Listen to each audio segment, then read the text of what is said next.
Hola, mi nombre es Aurimar Hernández y soy estudiante del cuarto semestre de fisioterapia en la Universidad Arturo Michelena. Y el día de hoy les voy a hablar sobre el complejo articular del hombro.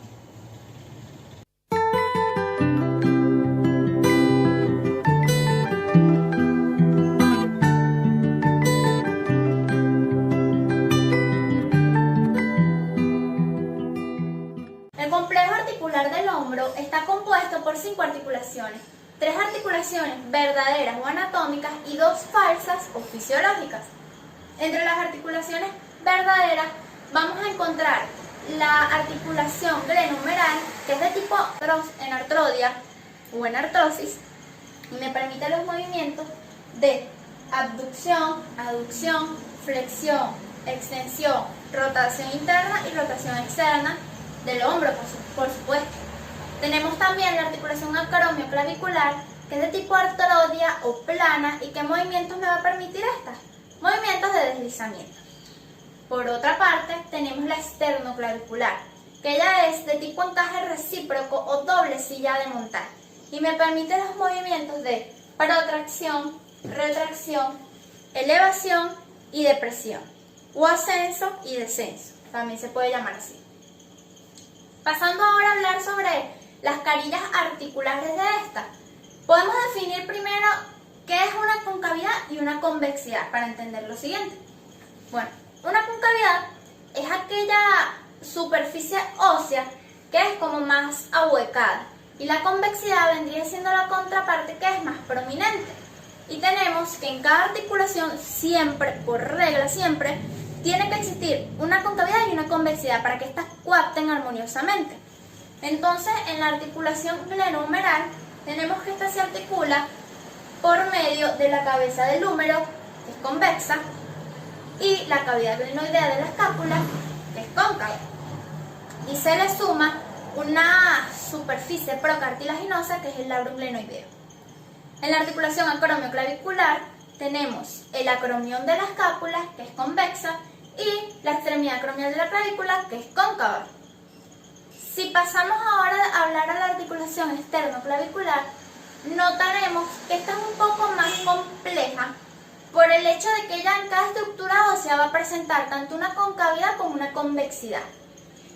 A nivel de la clavícula, ella en su parte anterior y posterior va a ser cóncava, y en su parte transversal o medial, que se distribuye verticalmente, va a ser convexa.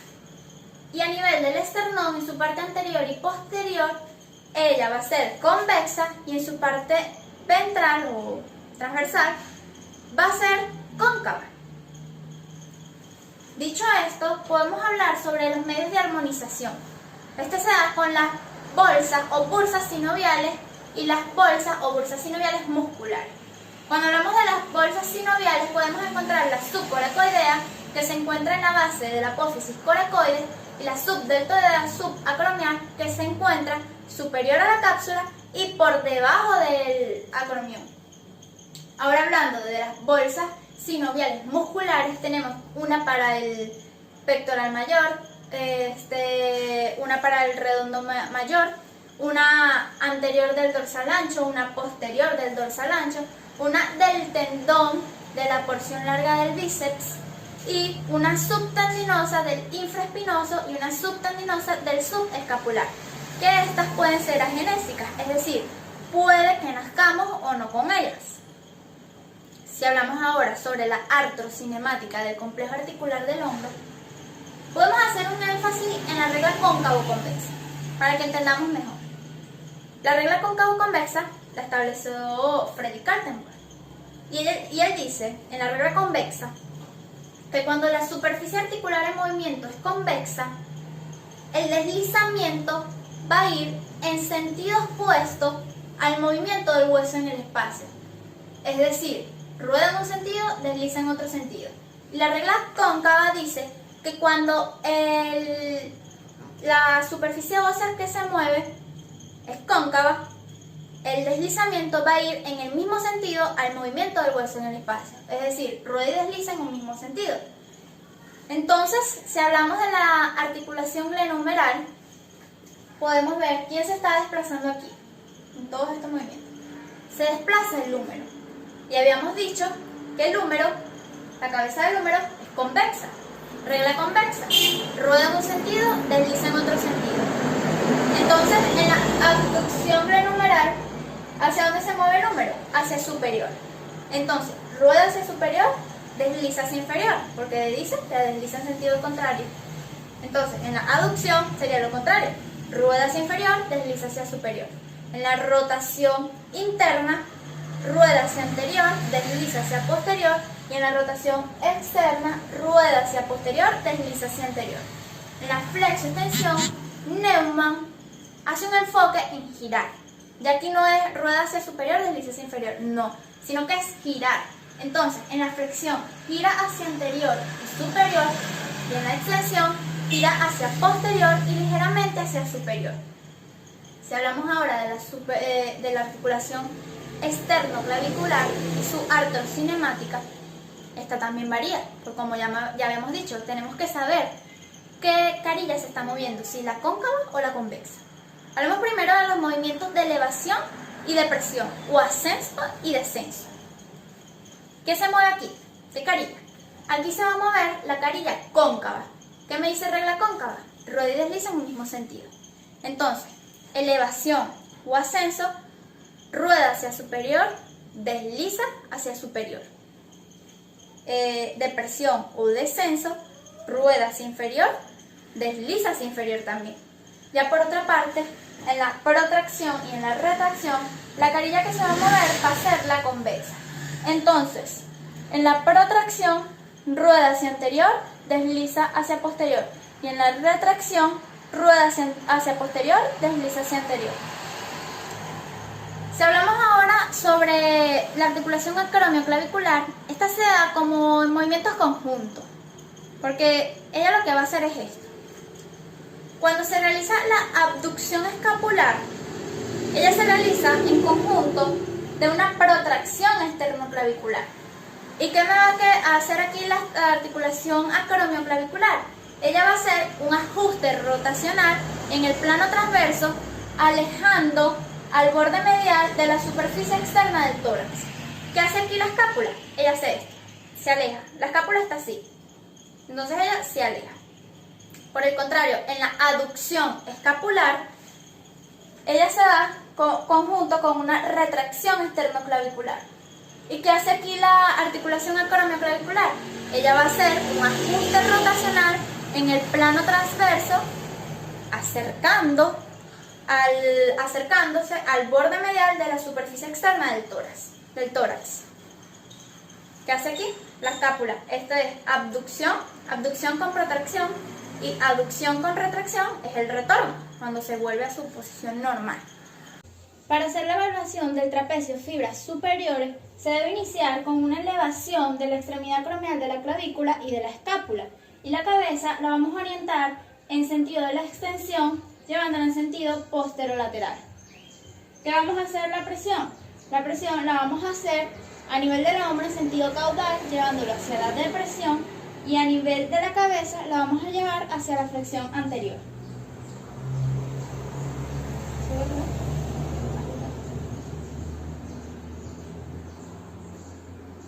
Para hacer la evaluación del músculo coracobraquial, debemos tener presente que este músculo me va a hacer flexión y aducción de glenumeral, pero para su evaluación lo vamos a acompañar de una flexión del codo.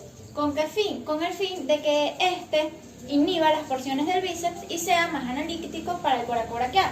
La presión para la prueba la vamos a llevar hacia la posición de inicio, pero manteniendo la flexión a nivel del codo.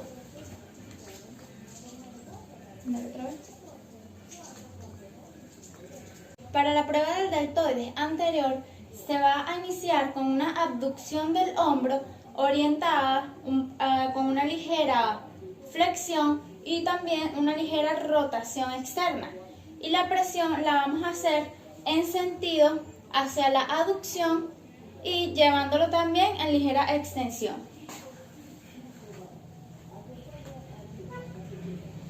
Para la evaluación del deltoides medio, él se va a evaluar con una abducción de 90 grados del hombro y el codo lo vamos a tener en flexión, pero sin rotación. Y la presión la vamos a ejercer hacia caudal, llevándola hacia la posición con la que iniciamos. ¿Vale, otra vez? Para la evaluación del deltoides posterior la vamos a hacer con una abducción del hombro, una ligera flexión y a su vez una ligera rotación interna. Y la presión la vamos a llevar hacia la aducción y hacia la flexión.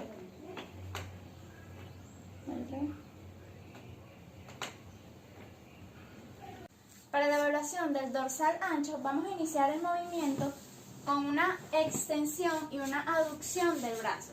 Y luego la presión la vamos a ejercer llevándola hacia la abducción y ligera flexión. Sería esto. Para la evaluación del infraespinoso lo que vamos a hacer es que el brazo va a estar en rotación externa en posición de decúbito prono y lo vamos a llevar hacia la posición original, hacia el retorno.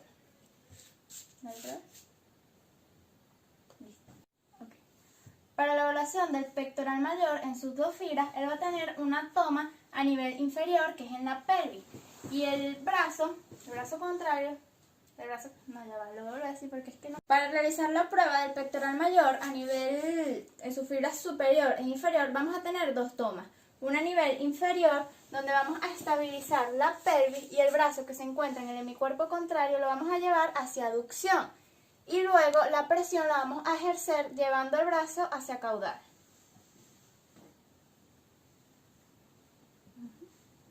A nivel superior vamos a estabilizar esta vez el hombro o la cabeza del húmero. Y el brazo que se encuentra en mi cuerpo contrario lo vamos a llevar hacia una aducción horizontal. Y luego la presión la vamos a ejercer hacia la abducción horizontal.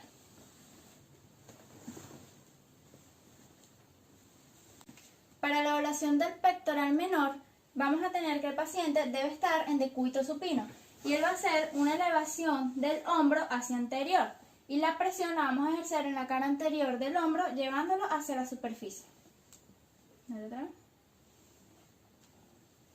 Para la evaluación ahora del redondo menor, en el paciente va a estar en una rotación externa y lo que vamos a hacer es que lo vamos a llevar a rotación interna. Listo.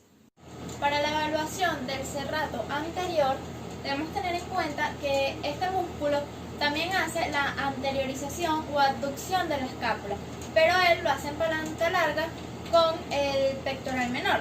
Para su evaluación vamos a tener que el hombro va a estar en antepulsión, pero con el miembro superior en flexión. ¿Y cómo se va a realizar la presión? Se va a realizar hacia caudal. Y también lo podemos realizar de otra manera, que es estabilizando a nivel del codo para evitar lesiones en zonas cercanas. Para la evaluación del supraespinoso, el brazo del paciente debe estar en abducción y la cabeza debe estar inclinada al sentido opuesto. Y la resistencia se va a aplicar llevándola hacia la aducción, es decir, hacia la posición inicial.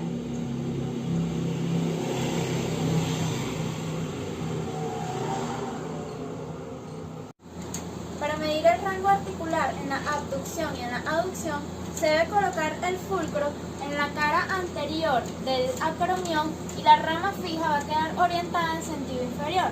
Por el contrario, la rama móvil va a acompañar al húmero en el movimiento.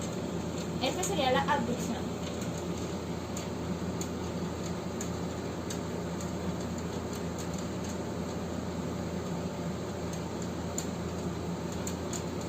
¿Okay? Y la aducción sería esta.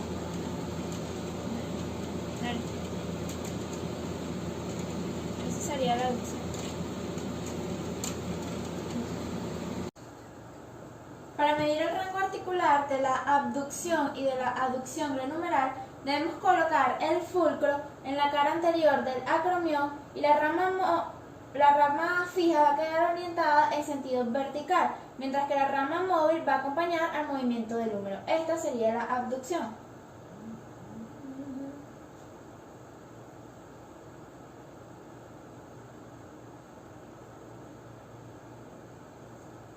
Por el contrario, la aducción sería de la siguiente manera.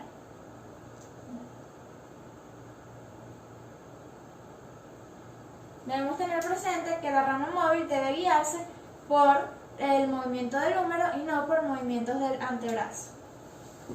Por otra parte, para medir el rango articular de la extensión glenumeral, debemos colocar el fulcro a nivel del tubérculo mayor y la rama fija va a quedar orientada en sentido inferior en la línea medioaxilar, mientras que la rama móvil va a acompañar al movimiento del húmero. Sería así el movimiento.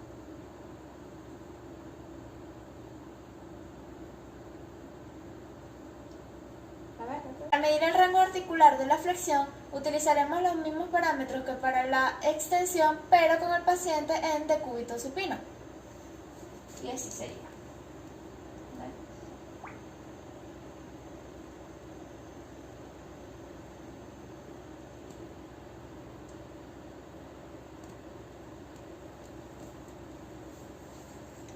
En cuanto a las rotaciones internas y externas, podemos medir su rango colocando el fulcro a nivel del olecranon y su brazo fijo va a quedar orientado en sentido superior, mientras que su brazo móvil va a acompañar al movimiento del antebrazo.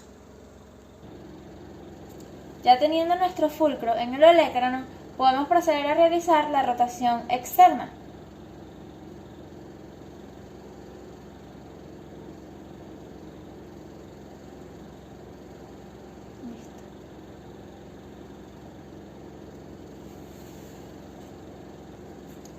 Por otra parte, la rotación interna sería en este sentido.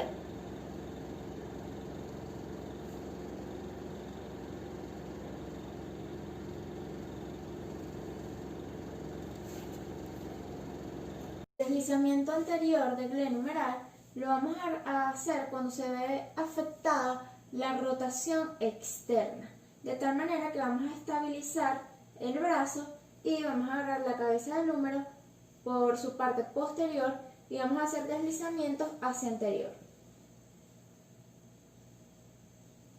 De esta manera. El deslizamiento caudal del glenumeral lo vamos a realizar estabilizando con una mano en brazo y con la otra mano agarrando la cabeza del húmero. Estos deslizamientos los vamos a realizar cuando veamos dificultad para realizar la abducción, de tal manera que vamos a realizar el movimiento llevando la cabeza del húmero hacia inferior.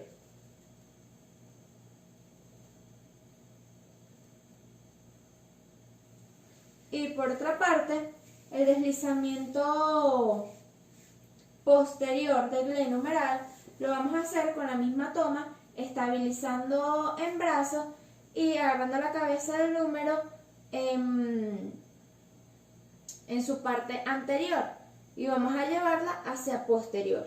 Esto lo vamos a hacer cuando veamos afectada la rotación interna, ya que sus deslizamientos corresponden hacia posterior. Sería de esta manera.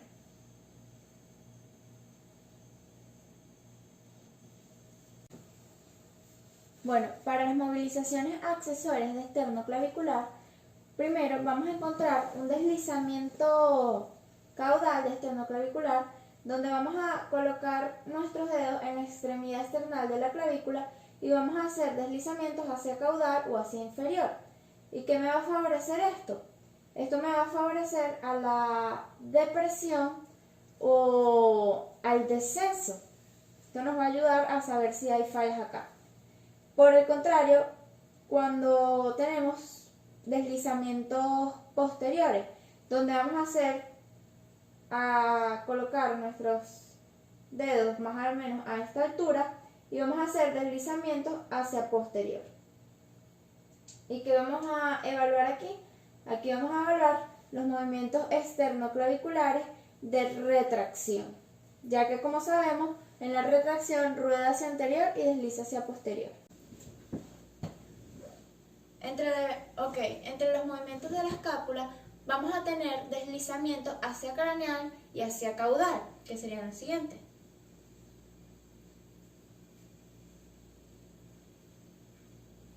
También vamos a tener movimientos de anteriorización y posteriorización de la escápula, que serían estos.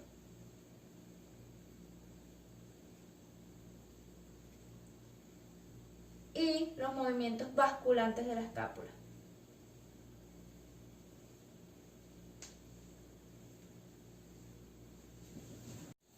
Para realizar los deslizamientos de la articulación acromioclavicular, vamos a ubicarnos en el acromión y vamos a hacer deslizamientos hacia anterior. Esto se puede decir que tienen como un fin general, no tienen un fin específico. Sería de esta manera.